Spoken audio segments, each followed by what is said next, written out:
Olá, a implantação da tecnologia 5G ainda está sem data para ocorrer no Brasil.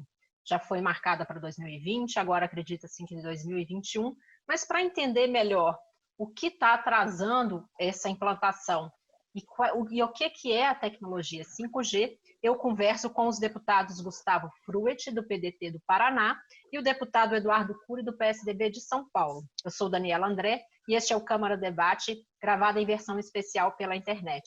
Bem-vindos, deputados. Eu começo perguntando ao deputado Gustavo Fruet, dando as boas-vindas, e perguntando ao senhor deputado, o que é esse 5G, para quem não está familiarizado com o assunto, e por que ele já está implementado em alguns países, como até o Uruguai, aqui nosso vizinho, e está tão complicado para a implementação no Brasil? Olá, Daniela. Olá, Eduardo Cury. Uma honra participar com você, um deputado muito preparado no atual Congresso. Nós estamos falando hoje em função da tecnologia. Nós estamos fazendo em 2, 3 meses o que talvez o Brasil levasse 5, 10 anos. E a tecnologia, principalmente a capacidade de transmissão de dados como vídeo, é que está permitindo a gente fazer este programa de forma remota. A tecnologia 5G é a última geração em termos de capacidade, de velocidade de transmissão de dados, de conexão, e que vai permitir um aumento que poderá chegar a 100 vezes a tecnologia atual. Irá permitir a implantação de outras tecnologias, como a chamada inteligência artificial, o trabalho remoto com aplicações em diferentes áreas, mas é um mercado com potencial de mais de 300 bilhões de reais nos próximos 10 anos. E é evidente que isso gera todo tipo de interesse.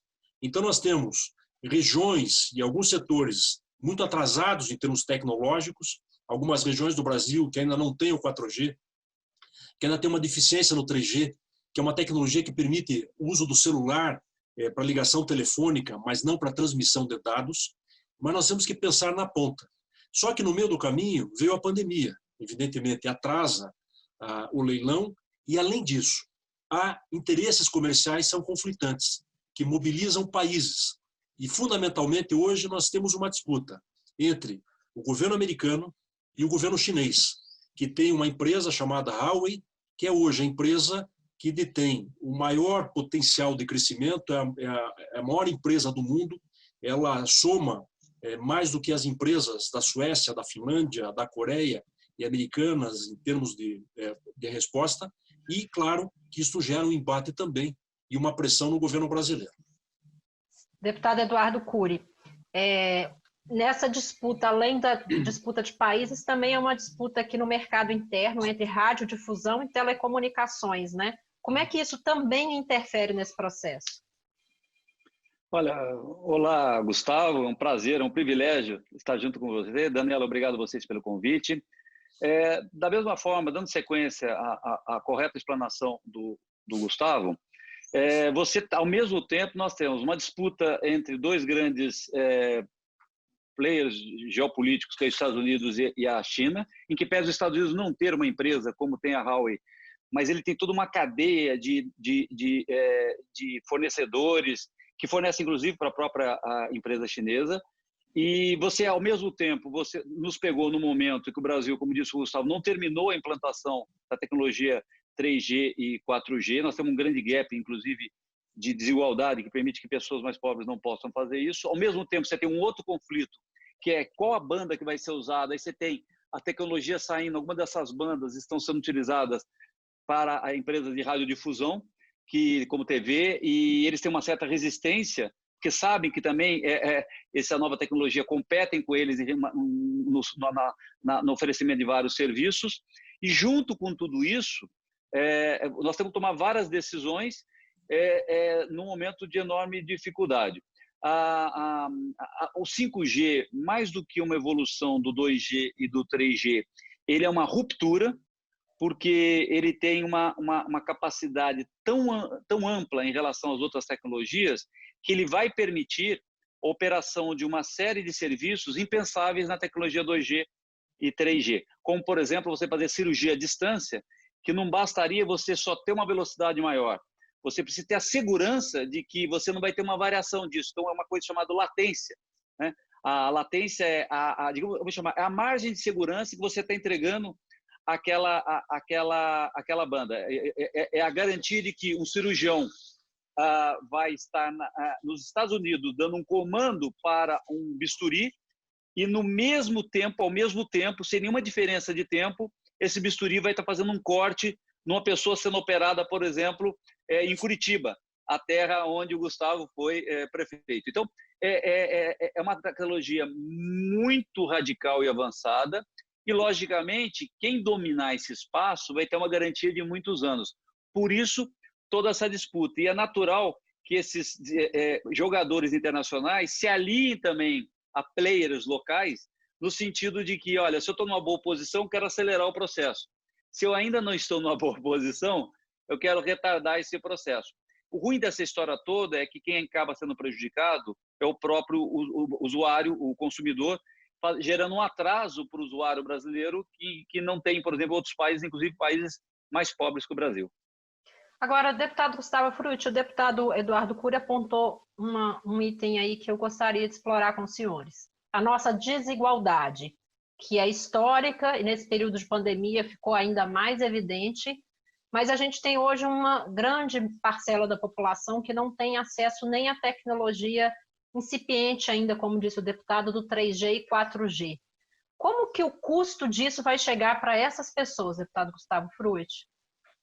A pandemia expôs definitivamente as pessoas que estão online e uma parcela expressiva que está fora da tecnologia.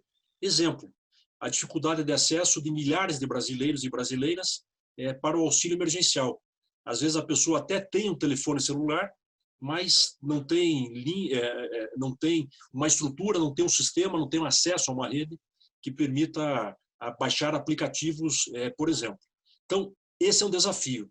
Inclusive, a Anatel, ao estudar os critérios do leilão, ela tem que estabelecer contrapartidas.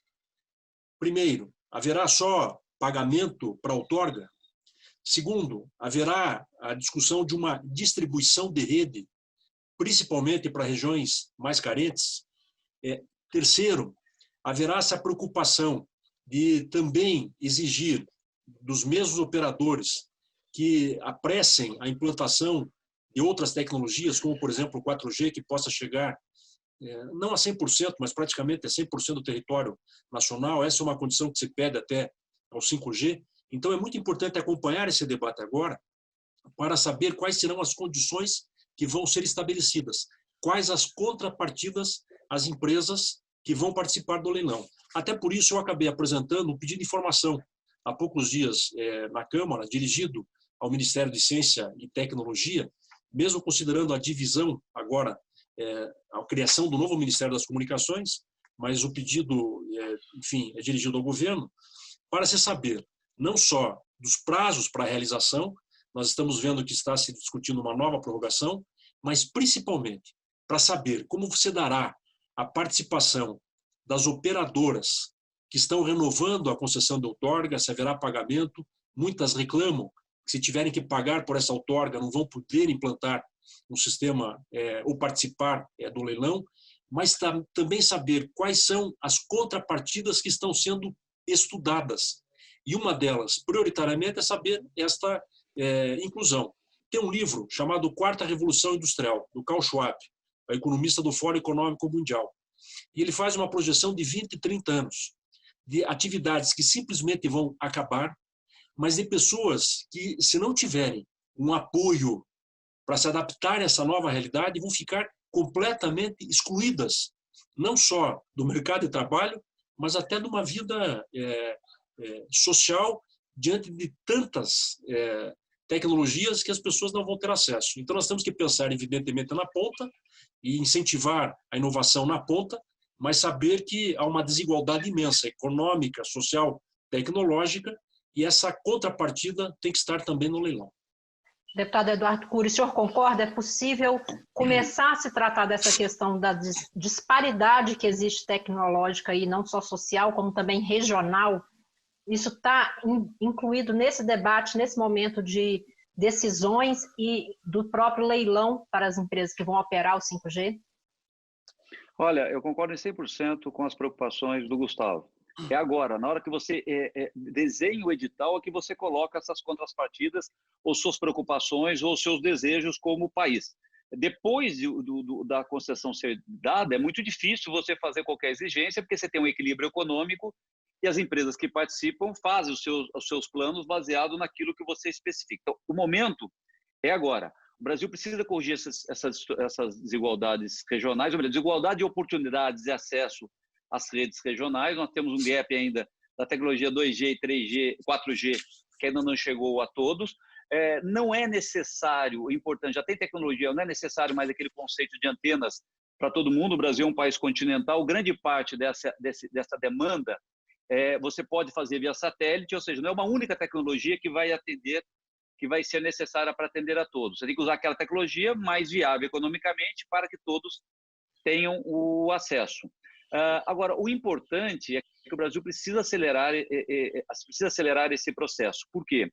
Como o mundo vai entrar no 5G, você vai perder competitividade, a nossa indústria vai perder competitividade, a nossa saúde vai perder competitividade. O Brasil hoje, a indústria da saúde, ela gera bilhões de reais, pessoas vêm até o Brasil para fazer tratamentos em centros de excelência e o Brasil, se não tiver par e passo com a tecnologia mundial em relação à velocidade, que no caso é o 5G ou a internet das coisas, a gente pode perder competitividade em setores onde o Brasil é muito competitivo. Por exemplo, a agricultura, o agronegócio, o Brasil é líder mundial, um dos líderes mundiais. Lá também o 5G vai ser fundamental para você monitorar a plantação, temperatura, previsão de tempo com maior acuidade.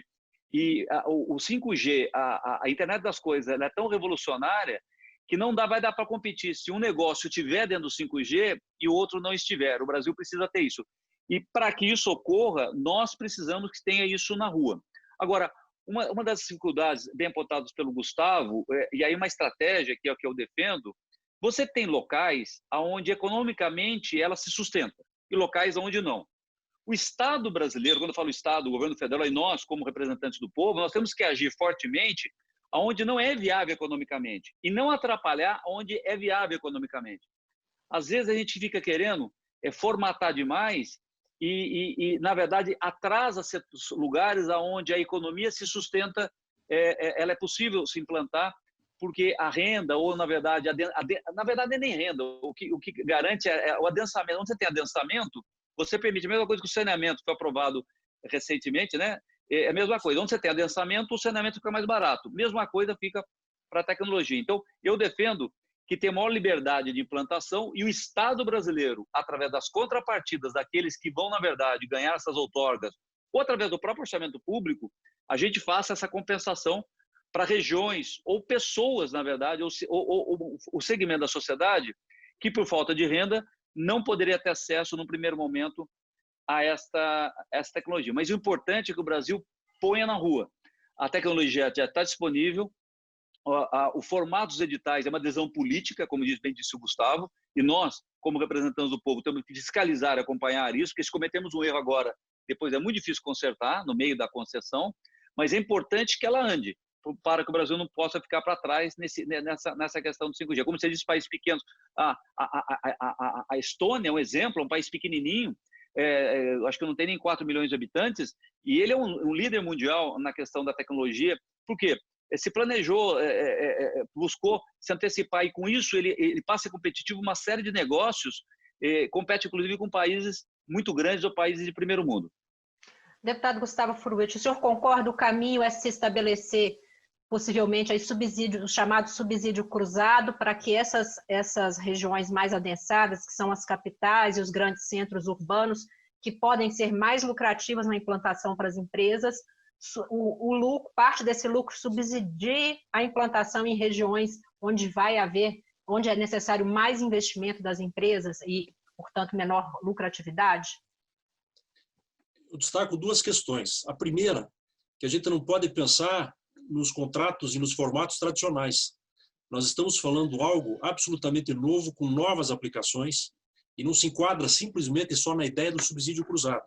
É uma forma de encarar, mas isso tem uma aplicação que é algo que nós não conseguimos ter uma referência com os contratos e com os projetos tradicionais. E segundo, é bom lembrar que foram criados fundos.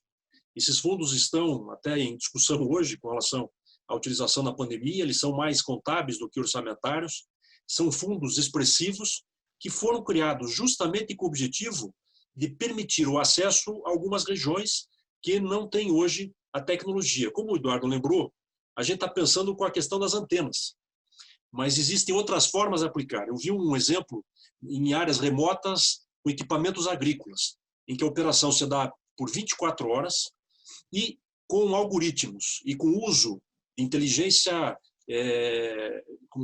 a chamada tecnologia das coisas, e com a capacidade de transmissão de dados do 5G, aqueles equipamentos vão se adaptando de acordo com o vento, com a chuva, com o terreno, diante da enormidade de informações que ele pode processar.